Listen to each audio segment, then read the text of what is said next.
What's up, guys? Here we are with day 5, and today's challenge is loops. Alright, so the objective in this challenge, we are going to use loops to help us do some simple math. Check out the tutorial tab. Ain't anybody got time for that? Okay, so we'll jump right in. What's the simple sample input is 2. We'll go to this is the multiplication table. We're just gonna multiply any input number by integers from 1 to 10. What should we do right here exactly? Should we write it just here? Okay, let's go. What we will do is just for I in range of 1 to 10. Alright, so this is our for loop between 1 and 10. What we will do is multiply, alright, print n, which is the number it's given by the challenge, multiplied by I, which will change based on the loop, basically. So yeah, let's run the code now.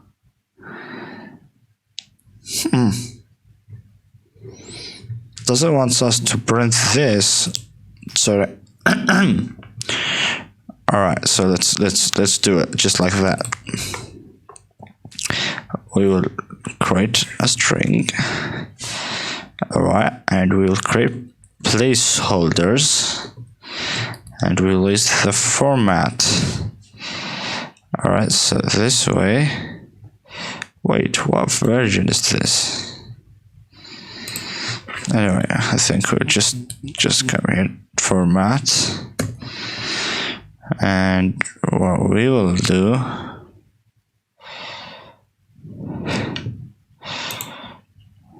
alright, so we've got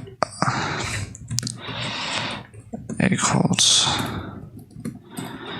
so here we'd want it to be like first value, which would be placed here. Not sure. Alright, so yeah, by practice. So we're gonna first thing we want to pass the 2, which is the number inputted by the challenge, which is the n. Then we wanna pass the I. Then we wanna pass n multiplied by I. Let's run the code now. So what's wrong now? Alright, we didn't get the 10. Alright. So here instead it says this is exclusive. It would go from 1 to 10, but 10 is not included. So we need to have 11. So it will go up to 10. Yeah, those mistakes happen. Anyway, let's submit the code. And we made it, guys. Thank you for watching, and see you in the next challenge. Peace out.